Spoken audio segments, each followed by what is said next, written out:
तर्कशास्त्र विषयक हमारे आज के व्याख्यान का विषय है परंपरागत विरोध वर्ग, ट्रेडिशनल स्क्वायर ऑफ अपोजिशन।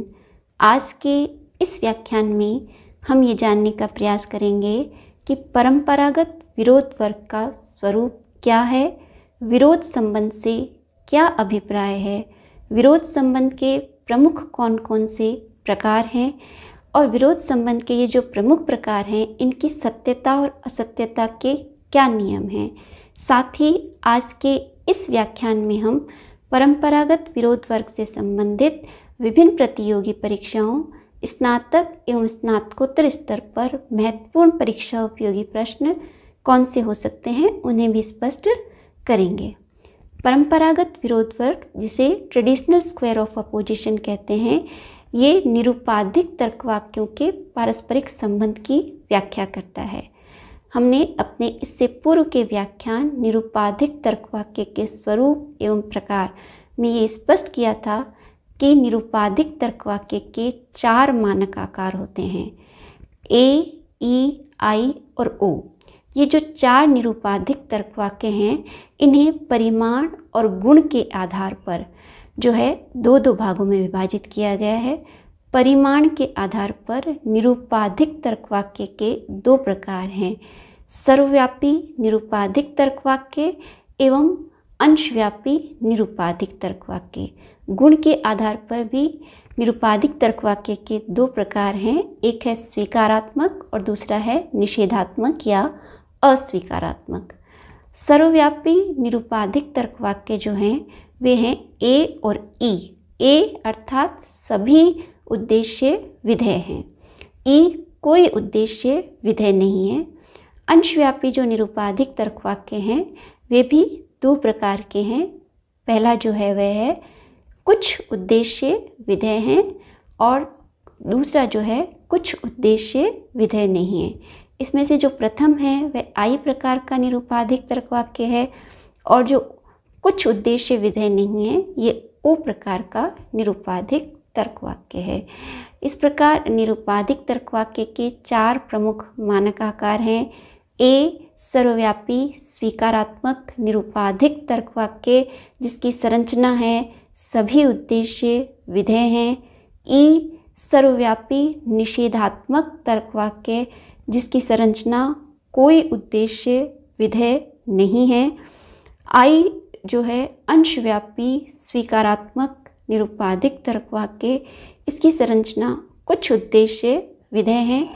ओ, निरुपाधिक तर्कवाक्य कुछ उद्देश्य विधेय नहीं है। ये 4 प्रकार के निरुपाधिक तर्कवाक्यों के जो मानक आकार हैं इनके पारस्परिक संबंध और इस संबंध के आधार पर इनकी सत्यता और असत्यता की व्याख्या ही परंपरागत विरोध वर्ग के अंतर्गत की गई है। अब हम ये जानने का प्रयास करते हैं कि विरोध संबंध से क्या अभिप्राय है। विरोध संबंध 2 निरुपाधिक तर्कवाक्यों के मध्य पाया जाने वाला वह संबंध है जिनके उद्देश्य और विधेय तो समान होते हैं किंतु जिनके गुण परिमाण या गुण या परिमाण दोनों में अंतर होता है। जो विरोध संबंध की हमने ये जो परिभाषा की है इस परिभाषा से ये स्पष्ट है कि विरोध संबंध जो है निरुपाधिक तर्कवाक्यों के मध्य पाया जाता है और इसकी जो दूसरी विशेषता है कि जिन निरुपाधिक तर्कवाक्यों के मध्य ये पाया जाएगा उनके उद्देश्य और विधेय सदैव समान होंगे।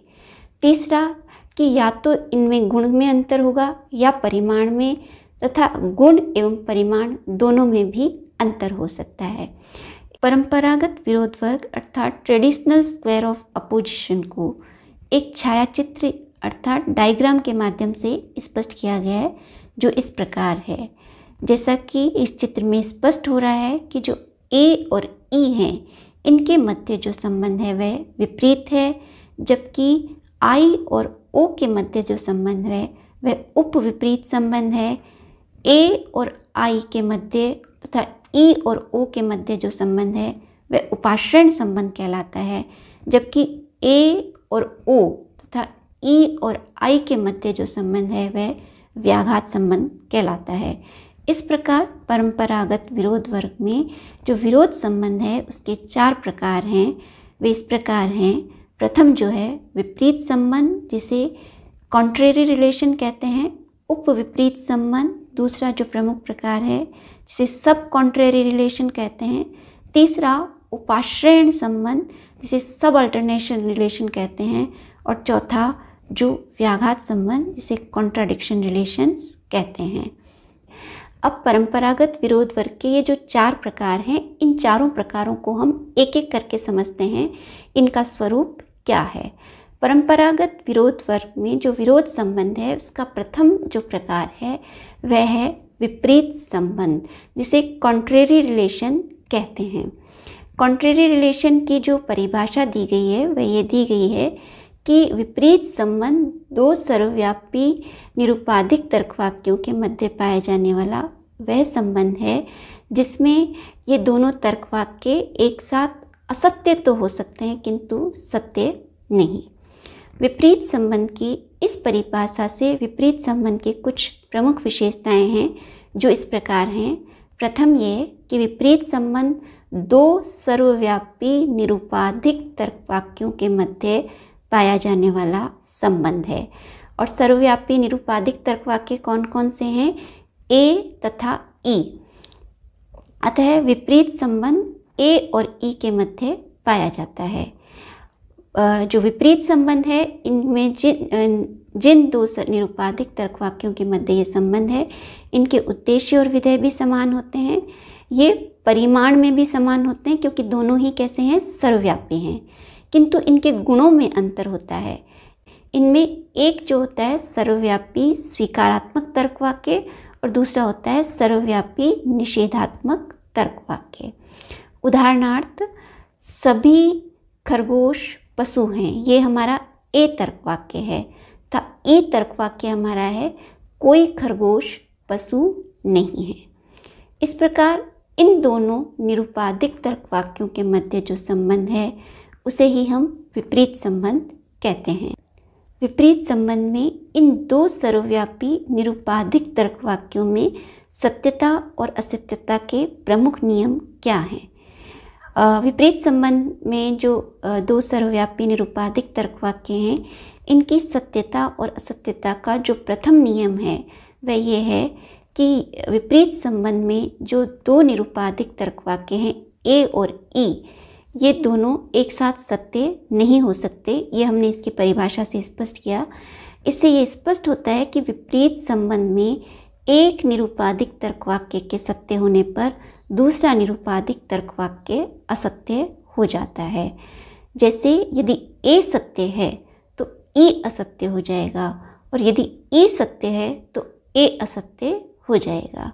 उदाहरणार्थ, यदि हम ये कहते हैं कि सभी खरगोश पशु है, यदि हमारा ये तर्कवाक्य सत्य है तो हमारा ई तर्कवाक्य कोई खरगोश पशु नहीं है असत्य हो जाएगा।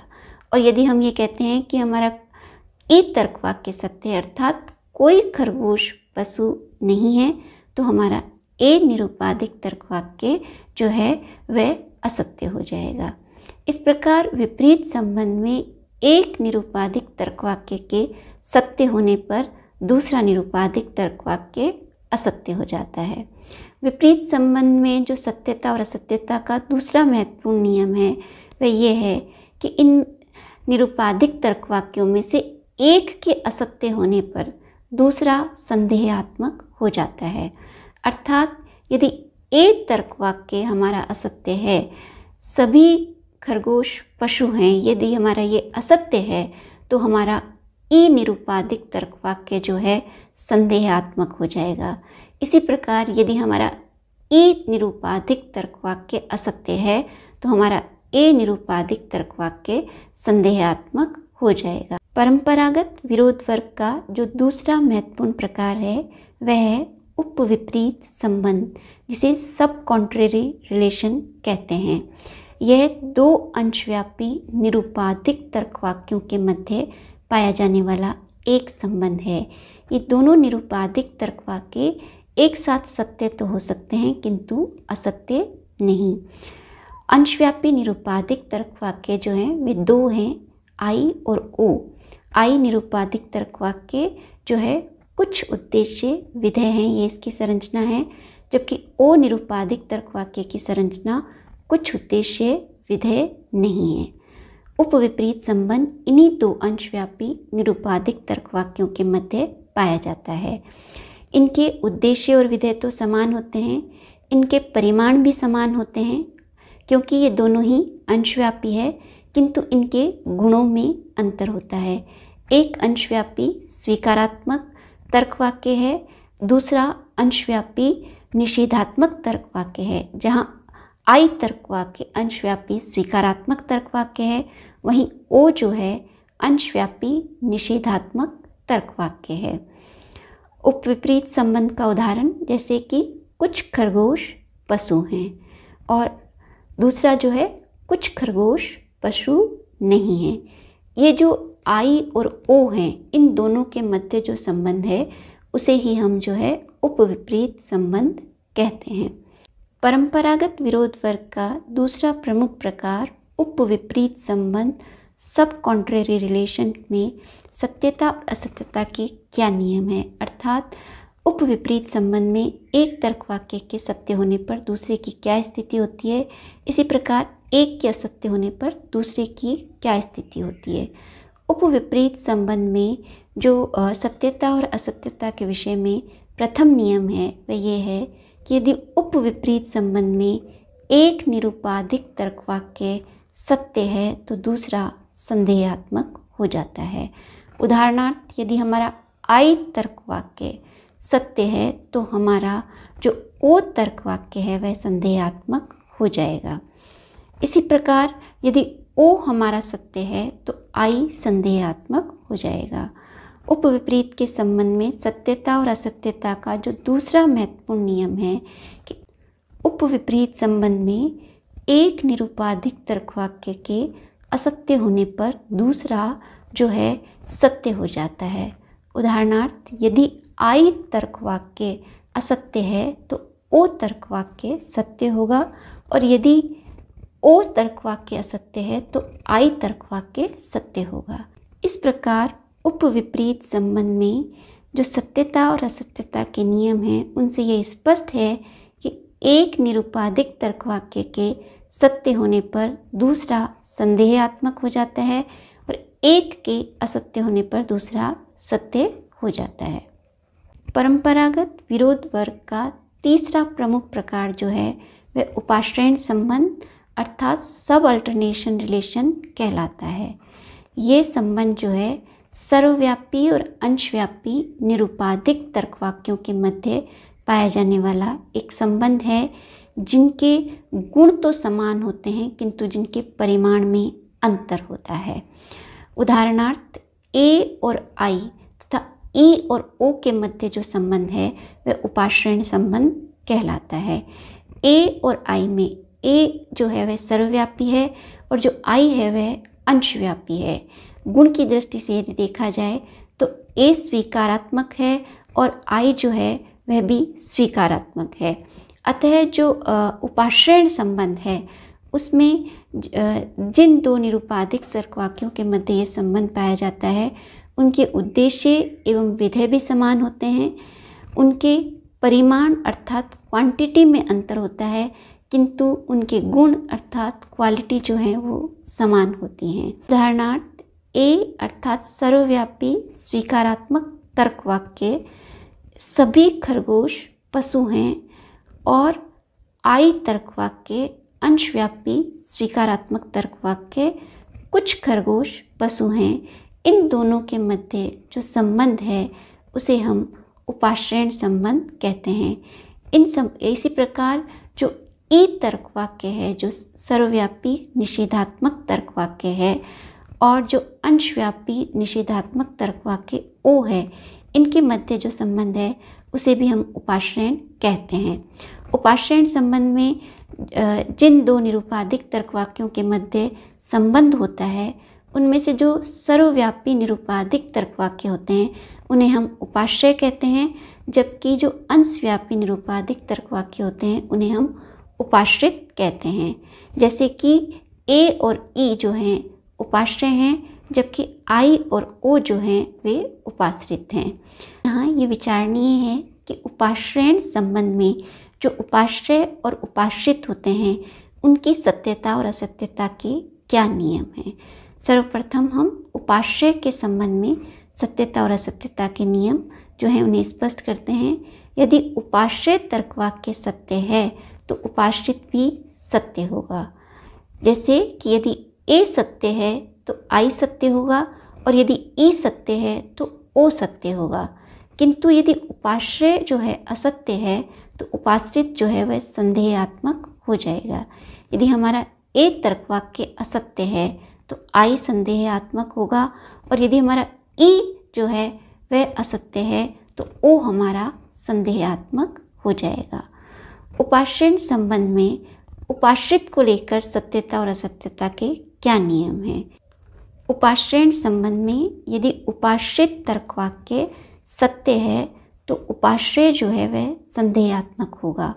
उदाहरणार्थ यदि आई तर्कवाक्य सत्य है तो ए जो है वह संदेहात्मक होगा। इसी प्रकार यदि ओ सत्य है तो ई संदेहात्मक होगा। और उपाश्रय संबंध में जो उपाश्रित यदि असत्य होता है तो उपाश्रय भी असत्य हो जाता है।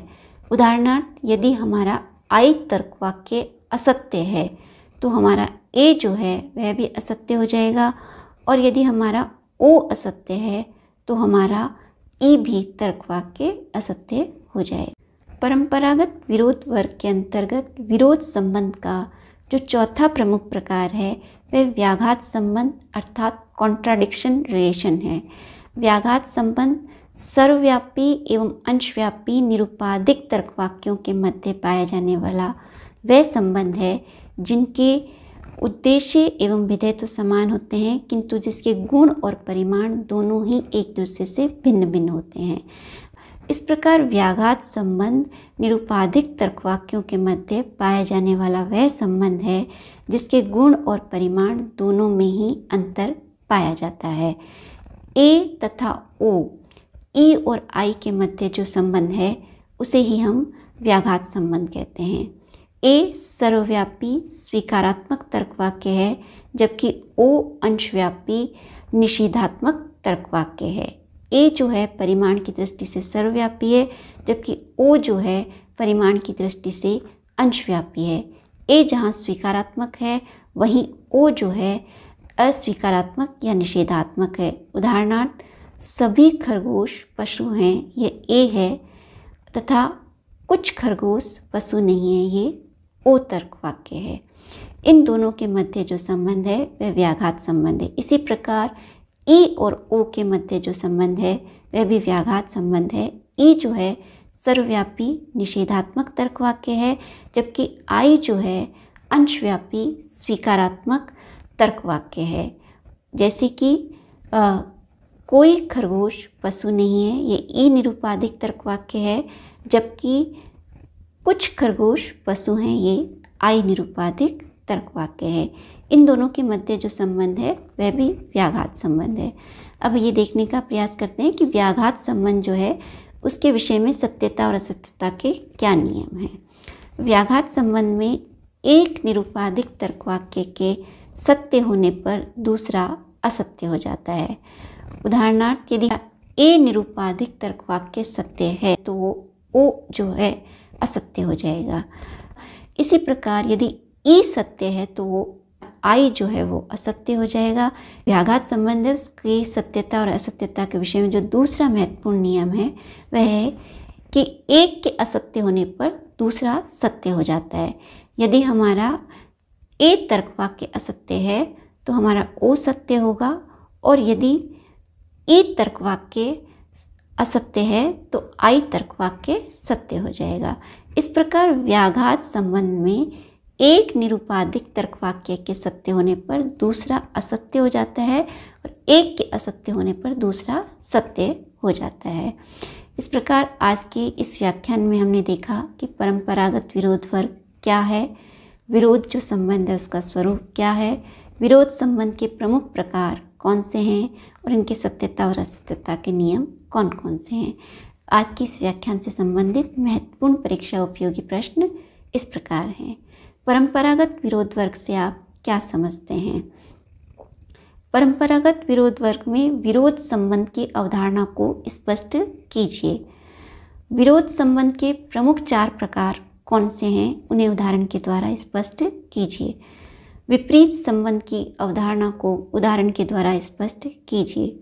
उप विपरीत संबंध किसे कहते हैं, इसे उदाहरण के द्वारा स्पष्ट कीजिए। व्याघात संबंध को उदाहरण के द्वारा स्पष्ट कीजिए। उपाश्रयण संबंध क्या है, स्पष्ट कीजिए। एक जो है निबंधात्मक प्रश्न ये हो सकता है, परंपरागत विरोध वर्ग की अवधारणा को स्पष्ट करते हुए इसके जो विभिन्न प्रकार हैं उन्हें स्पष्ट कीजिए।